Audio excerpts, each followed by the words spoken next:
21 থেকে 45 বছর বয়সী যোগ্য শিক্ষিত বেকার যুবকদের মাসিক ভাতা দেওয়ার উদ্দেশ্য অক্টোবর 2026 থেকে ভরসা কর্মসূচি চালু করা হবে।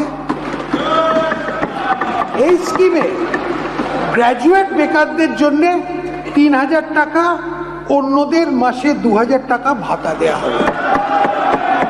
এই কর্মসূচি যে সকল পরিবারের আয় 1 লাখ টাকার কম এবং যারা অন্য কোনো সামাজিক সুরক্ষা প্রকল্পের সুবিধে পাচ্ছেন না, এইসব পরিবারের প্রার্থীর জন্য প্রযোজ্য হবে। বয়স্ক, বিধবা এবং বিশেষভাবে সক্ষম নাগরিকদের হলেন সমাজের সবচেয়ে বেশি অসুরক্ষিত। এদের মাসিক পেনশন 500 টাকা বাড়ানো প্রস্তাব আমি করছি। পরিযায়ী শ্রমিকদের সমস্যা কমাতে রাজ্য সরকার একটি বহুমুখী পরিকল্পনা গ্রহণ করেছে। এই শ্রমিকদের স্বাস্থ্য সুরক্ষার জন্য আয়ুষ্মান ভারত কার্ড দেয়া হবে। তাদের এক দেশ এক রেশন কার্ড প্রকল্পের অন্তর্ভুক্ত করা হবে, যার মাধ্যমে তারা ভর্তুকি প্রাপ্ত দামে খাদ্যশস্য পাবেন।